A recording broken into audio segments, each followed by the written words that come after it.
이 법정에 가면 꼭 증인들을 세우게 되는데 그 증인들을 세울 때 꼭 하는 것이 있습니다. 바로 법정 증인 선서라는 것을 하게 되는데 바로 이 어떤 이야기를 이야기할 때 진실만을 이야기하고 순비인과 보탬 없이 증언하겠습니다라고 하면서 이제 증인석에 딱 서게 되는 겁니다. 왜냐하면 그 증인의 말 한마디 한마디로 인하여서 피고인과 아니면 피해자에게 어떤 선한 영향력 아니면 악한 영향력을 끼칠 수 있기 때문에 진실만을 이야기하라고 한다는 거죠. 그런데 그 진실을 어쩌면 모해하거나 잘못 이야기하면 바로 모해 이증죄라는 것이 그에게 적용돼서 5년 이하의 징역형이나 혹은 1,000만 원 이하의 이제 벌금형이 내려지게 된다고 합니다. 그러니까 증인으로 세운 사람은 거짓을 이야기하는 것이 아니라 바른 것을 이야기할 책임이 있다는 것이죠. 근데 오늘 말씀을 가만히 보니까 이 갈라디아 교회에 어떤 사람들이 들어왔는데 그 사람들은 복음이라는 것이 바로 예수 그리스도를 믿으면 제사함 받고 천국 갑니다라는 이 복음인데 이 복음 외에 다른 것을 이야기하기 시작하는 겁니다.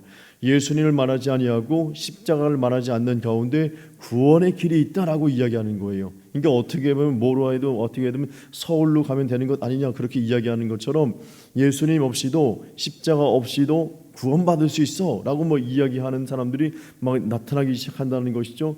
그 사람들로 인하여서 나타나는 부작용이 무엇인지에 대해서 바울이 이야기하면서 이 땅 가운데 거짓됨을 가지고 살아가는 인생들에게 나타나는 증거가 무엇인지, 또한 참된 것을 가지고 사는 참된 진리를 가지고 사는 사람들에게 나타나는 것이 무엇인지를 우리에게 설명해 주고 있다는 것입니다. 자, 그러면 이런 거짓된 것을 가지고 살아가는 사람들이 그들로 인해서 일어나는 일들은 무엇인가? 첫 번째 볼까요? 첫 번째 시작. 마음을 뒤흔들어 놓는다는 것입니다. 아멘. 이것은 개인의 마음뿐만 아니라 그 속한 기관이나 단체, 가정에도 어떤 문제를 불러일으킨다는 것입니다. 그러니까 부정직한 사람, 어떤 거짓된 것을 말하는 사람, 속이는 사람, 다른 복음을 가진 사람이 들어올 때에, 올바른 진리를 가지고 있지 않은 사람이 들어올 때에 그 공동체가 뒤흔들려지는 일들, 개인의 심령 마찬가지요, 그가 속한 그 모든 공동체의 기관 속에 이런 흔들림의 역사가 나타나게 된다는 거죠. 지난 10일 전에 5월 10일 날 수원지법 안양지원 안양법원에서 재판이 하나 있었습니다. 그런데 그 무슨 재판이었냐면 가천에 있는 시의원 중에 윤모 씨라는 사람이 있는데 그 사람이 공직선거법 위반으로 해가지고 이제 선고가 내려졌는데 이제 100만 원이 내리면 아예 이제 무효가 되거든요. 그런데 90만 원이 내려졌어요. 그러면서 그래도 그 사람 물러나야 된다, 아니다. 그래서 그 사람이 윤모이라는 그 여자 의원인데 시의원이 3번이나 당선된 사람이거든요. 그런데 처음에 당선될 때는 민주당이었습니다. 그런데 세 번 이번에 당선될 때는 이제 국민의힘으로 당선됐단 말이에요. 그런데 왜 이 사람이 공직선거법 위반으로 그렇게 재판을 받았느냐, 그리고 실형을 받았냐면은 이 사람이 어디에 관련되어 있는 사람이었냐면 신천지와 관련되어 있는 사람이었습니다. 그래서 처음에 시의원 나올 때도 사람들이 당신 이단 신천지와 관련이 있는 거 아닙니까? 거기에 거짓된 종교고 사람들에게 피해를 입힌 종교인데 거기에 당신이 아주 밀접한 관련된 사람 아닙니까? 그러니까 시의원 나올 수 없습니다. 어떻게 시민들을 위해서 일하는 사람이 그런 어떤 이 시민 사람들에게 피해를 주는 단체에 속한 사람이 나올 수 있겠습니까? 라고 이제 이야기했을 때에 그 의원이 나 그런데 모른다. 나 신천지 나 모른다. 그냥 신천지는 그냥 봉사단체인 줄 알고 내가 간 것이지 내가 거기에 적극적으로 개입하거나 그런 게 없다라고 이야기했거든요. 그런데 거기에 대해서 반박하는 사람들이 어떤 증거 자료를 내놨더니 세상에 신천지에 그 사람이 구역장이었던 거예요. 그리고 신천지의 문화부장이었고 신천지에 그 처음 사람들이 와서 가르치는 복음방 교사라는 것이 그 이력이 착 나와 있는 거예요. 아니 이렇게 됐는데도 모르냐? 신천지와 관련이 없냐? 그런데 이 사람이 계속 난 모른다는 거예요. 난 관련이 없다고 이야기하는 거예요. 그런데 법원에서 가만히 봤을 때 모른다고 이야기하지만 분명히 관련돼 있다. 그래서 아예 이 사람을 그냥 이 재판에서 완전히 그냥 배제해서 그냥 물러나게 할 수는 없으니까 경고 조치 정도로 해서 알아서 물러나라고 했는지 모르지만 90만 원의 실형을 딱 언도로 하게 된 겁니다. 그러니까 이 사람이 한 사람이 들어온 것 때문에 그 신천지와 관련됐다 아니다 그렇게 하다 보니까 그 사람을 둘러싸고 있는 사람들도 전부 다 혼란스러움이 있는 겁니다. 그리고 이제 국민의힘도 그렇고 나서서 그거는 아니다 어쩌다 얘기하고 이 한 사람이 잘못 때문에 딱 들어와서 딱 있으니까 그 사람을 두둔하는 사람이든 그 사람을 밀어내려는 사람이든 뭐 재판하려는 사람이든 본인도 마찬가지고 사람들이 막 딩숭생숭생숭한 가운데 이게 무슨 일이야 막 해서 사람들이 막 혼란스러움을 야기시킬 수밖에 없는 일들이 나타나게 된 것을 보게 되죠. 그러나 진리 대신 예수님, 진리 대신 하나님이 계신 곳에는, 참 복음이 있는 곳에는 다른 일이 벌어집니다.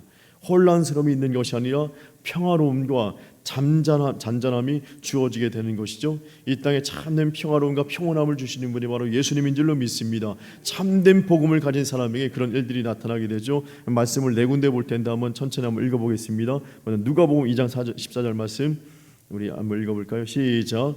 극히 높은 곳에서는 하나님께 영광이요 땅에서는 하나님이 기뻐하신 사람들 중에 평화로다 하니라.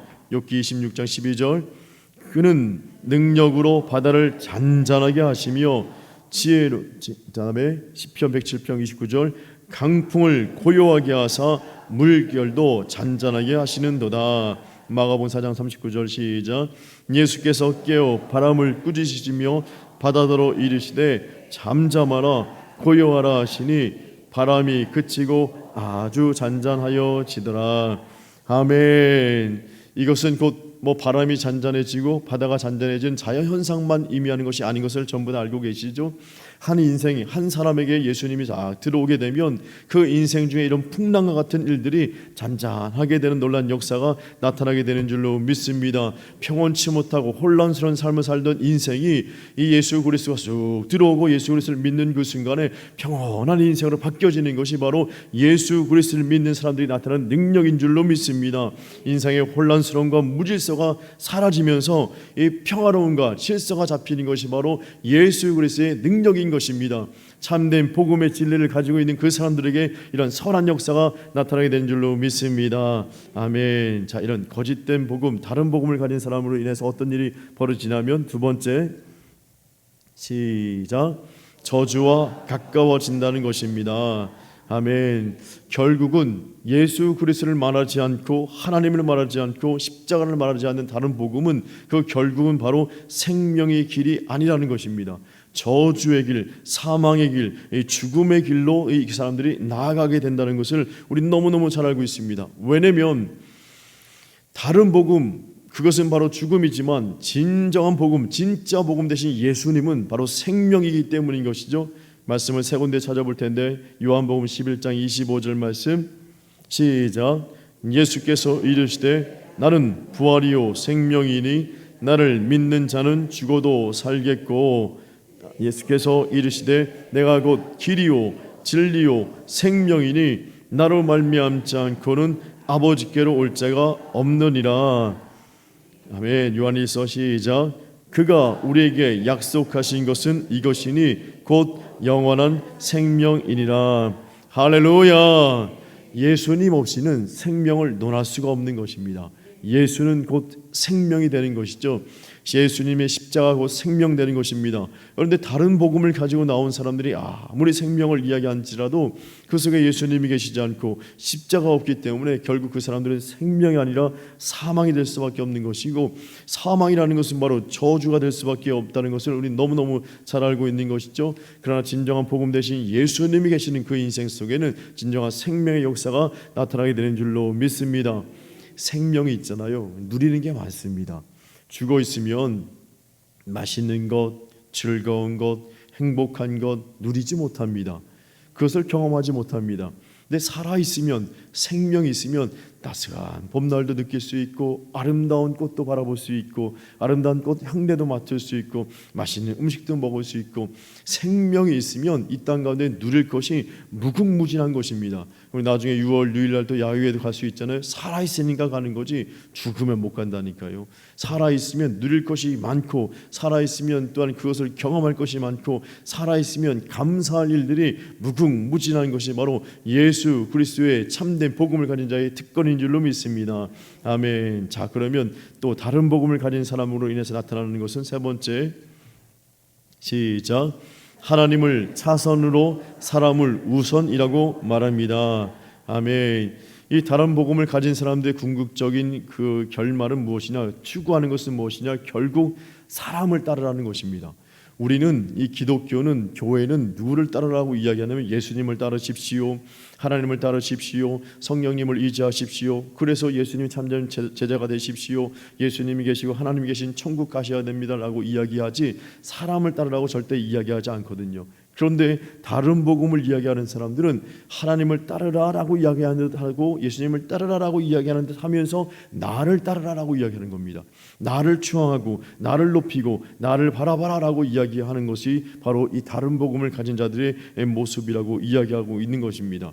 근데 하나님께서는 이 복음의 성경 말씀에 분명히 말씀하고 있는데 바로 사람이 우선이 아니라 바로 하나님이 가장 우선이고 예수님이 우선인 것을 이야기하는 것입니다. 사람 있기 전에 하나님이 있었고 사람 이기 전에 하나님이 가장 우선되는 삶을 살아야 된다라고 우리에게 말씀하고 있는데 말씀 세 군데를 볼까요? 창세기부터 시작.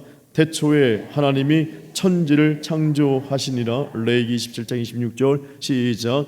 오직 가축 중에 처음 난 것은 여호와께 드릴 첫 것이라. 에스겔 48장 14절 시작. 그들이 그 땅을 팔지도 못하며 바꾸지도 못하며 그 땅에 처음 익은 열매를 남에게 주지도 못하리니 이는 여호와께 거룩히 구별한 것임이라. 아멘. 성경은 분명히 말씀하고 있습니다. 하나님이 태초에 계셨다. 사람이 있기 전에 하나님이 계셔서 하나님을 사람이 창조하였고 사람은 하나님의 피조물이라는 것을 분명히 말씀하고 있습니다. 그러면서 하나님께서 뭐라고 말씀하시냐면 인간이 이 땅 가운데 하나님이 허락해 준 것 중에 처음으로 거둬들이는 것, 그 소산물 다 나에게 먼저 드려라. 너희들이 누리고 너희들이 맛보고 너희들이 먹기 전에 하나님이 허락해 주셨으니 이 하나님의 은혜를 기억하면서 하나님께 가장 먼저 첫 것을 드리는 삶을 살라고 말씀하고 있는 것입니다. 그런데 다른 복음을 가진 사람들은 그게 아닌 거예요. 다른 복음을 가진 사람들은 하나님 우선이 아니라 교주를 우선으로 하는 것이고 사람을 우선이라고 이야기하는 것입니다. 누릴 것 누려라, 맛볼 것 맛봐라, 가질 것 가져라. 그 다음에 너희 섬기는 신을 섬겨도 괜찮다라고 이야기하는 것입니다. 사랑하는 성도님들, 이 땅 가운데 살아갈 동안에 하나님, 예수님 먼저 무언가를 말하는 사람이 있다면 그 사람들은 거짓된 복음을 가진 사람들이라는 것을 우린 다시 한번 인지하는 삶을 살아야 될 줄로 믿습니다. 바울을 이야기합니다. 하나님이 분명히 살아있음을 우리 이야기합니다. 또 하나님으로 인해서 생명복음이 확실하기에 예수님의 구원도 확실하다라고 말씀하고 있습니다. 그 구원 자리에 있는 사람들은 예수님으로 인한 참된 평안함을 누리게 되는 것을 말씀하고 있으면서 그래서 이 땅 가운데 살아갈 동안에 나에게 있는 모든 것들이 가장 우선시 되는 것을 하나님으로 우선하는 삶을 살자라고 이야기하는 거죠. 그래서 우리가 큐티하는 분들도 이야기하시고 또는 새벽 예배 드리는 분들도 이야기하시는 것처럼 하루의 첫 시간을 하나님께 드리는 것, 그것이 너무너무 귀한 것이고 하나님께 드리는 첫 예물도 하나님께 드리는 것도 너무 귀한 것이고 또한 첫 소산도 하나님께 드리는 것이 너무 귀한 것처럼 이 땅 가운데 나에게 일하는 모든 일의 초점을 하나님께 맞추며 살아갈 때에 그 사람은 참된 복음의 진리 가운데 거할 것이고 그 복음의 진리로 주신 은혜를 마음껏 풍성히 누리는 귀한 인생이 되게 될 줄로 믿습니다. 이 땅 가운데 살아갈 동안에 주님께서 주신 영적 분별력으로 늘 승리하시고 오직 참된 복음의 진리를 잘 바라보셔서 하나님이 주시는 이 평온함과 잔잔함의 은혜가 풍성한 인생 되시길 주님의 이름으로 축원합니다. 아멘.